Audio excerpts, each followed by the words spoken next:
नमस्कार विद्यार्थी मित्रांनो, आज आपण इतिहास अध्यापन पद्धती अंतर्गत इतिहास अध्यापनाची विविध सूत्रे अभ्यासणार आहोत।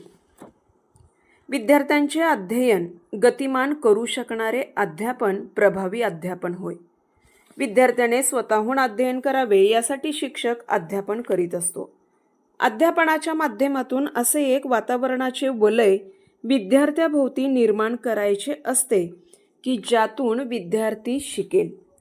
अध्यापन कोणत्याही विषयाचे असो, ते नीरस, रुक्ष, कंटाळवाणे होऊ नये यासाठी शिक्षक प्रयत्नशील असतो। अध्यापन करताना शिक्षकास विद्यार्थ्यांचे मानसशास्त्र जाणून घ्यावे लागते। अध्यापनाची सारी सूत्रे मानसशास्त्रीय तत्वावर आधारलेली आहेत हे आपण सर्वप्रथम ध्यानात घेतले पाहिजे। विद्यार्थ्यांच्या कलाकलाने त्यांना विश्वासात घेऊन त्यांची मानसिक स्थिती समजावून घेऊन आपल्याला अध्यापन करावे लागते। आपले अध्यापन रोचक झाले तर विद्यार्थ्यांच्या मनात अध्ययनाविषयी गोडी निर्माण होते। विद्यार्थी स्वतःहून अध्ययनास प्रवृत्त होतो। आपले अध्यापन परिणामकारक व्हावे यासाठी अध्यापनाची विविध सूत्रे आपण जाणून घेतली पाहिजे। त्यापैकी काही सूत्रांचा आपण विचार करूया। पहिलं सूत्र आहे सोप्याकडून कठीणाकडे। विषयाची सुरुवात सोप्या, सहज, समजण्याजोग्या भागापासून करावी। सोपी गोष्ट शिकताना त्रास होत नाही आणि श्रमही जाणवत नाहीत, थकवा येत नाही।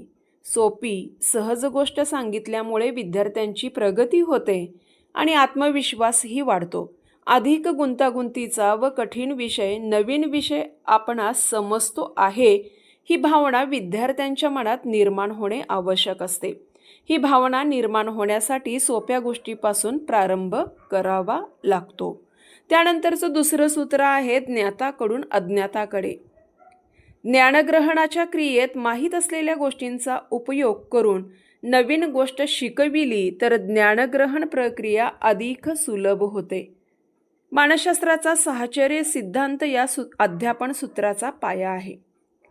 लहान मूल जन्मल्यापासून विविध प्रकारचे अनुभव घेत असते। नवीन अनुभव जुन्या अनुभवाशी जोडलेला असतो। अनुभव एकमेकांशी जोडलेले असतात आणि अनुभवांची गुंफण होत असते।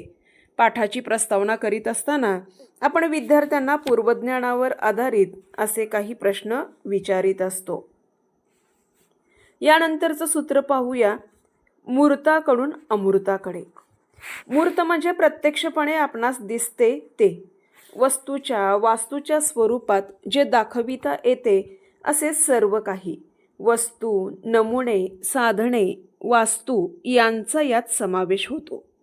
या उलट अमूर्त प्रत्यक्षपणे दाखविता येत नाही। ज्ञान मिळवताना आपण ते मूर्ताच्या मदतीने मिळवितो। मूर्त गोष्टीकडून अमूर्त गोष्टींचा विचार करण्यास आपण विद्यार्थ्यांना शिकवित असतो। इतिहासामध्ये स्वातंत्र्य, पारतंत्र्य, अन्याय, पराक्रम, यश, अपयश यांचे अमूर्त स्वरूप मूर्त प्रसंगाच्या आधारे स्पष्ट करताना आपण मूर्ताकडून अमूर्ताकडे या अध्यापन सूत्राचा आधार घेत असतो। यानंतरची पुढची सूत्र पाहूया, विशिष्टाकडून सामान्याकडे। विद्यार्थ्यांना एखाद्या गोष्टीचे आकलन नीट व्हावे यासाठी आपण विद्यार्थ्यासमोर अनेक उदाहरणे ठेवित असतो। अनेक उदाहरणे त्यांच्यासमोर ठेवून त्या आधारे सामान्य निष्कर्ष काढण्याचा आपला प्रयत्न असतो। अध्यापनाची उद्गामी पद्धत यात अध्यापन सूत्रावर आधारलेली आहे। त्यानंतरचं सूत्र आहे पूर्णाकडून भागाकडे। कोणत्याही गोष्टीचे दर्शन पूर्ण रूपात प्रथम घडवावे आणि नंतर भागाकडे किंवा अंशाकडे जावे असे सांगणारे हे अध्यापन सूत्र होय। सामाजिक प्रबोधनाविषयी सांगून मग विविध चळवळीविषयी माहिती देता येते। सुधारणासंबंधी जे प्रयत्न झाले त्याविषयी आपण माहिती सांगू शकतो। इयत्ता 5वीच्या विद्यार्थ्यांना गौतम बुद्धाचे चरित्र कथारूपाने सांगून मग त्यातील एक एक पैलू स्पष्ट करता येतो। विद्यार्थ्यावर होणारा पहिला संस्कार पूर्ण स्वरूपाचा असावा आणि नंतर त्याच्या भागाकडे जावे असे सांगणारे हे अध्यापनाचे सूत्र आहे। त्यानंतर पृथक्करणाकडून संयोजनाकडे। एखाद्या गोष्टीचे पृथक्करण जेवढे महत्त्वाचे आहे तेवढेच त्या गोष्टीचे संयोजनही मोलाचे असते।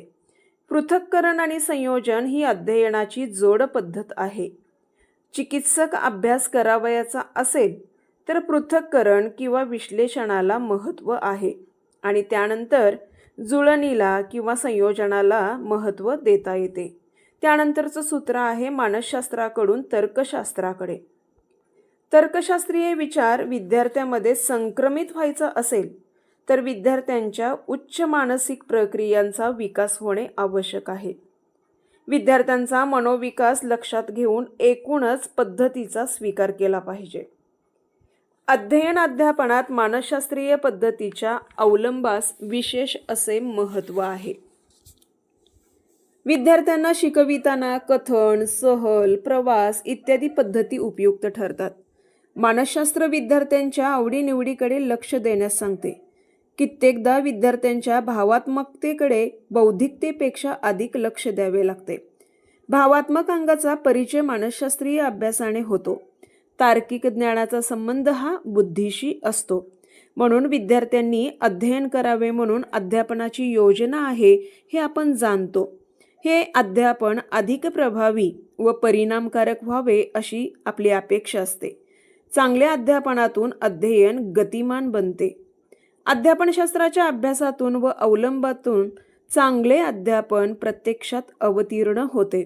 यासाठी अध्यापन पद्धती, अध्यापनाच्या प्रयुक्त्या, अध्यापनाची तंत्रे तसेच अध्यापनाच्या विविध सूत्रांचा आपण अभ्यास करणे क्रमप्राप्त ठरते.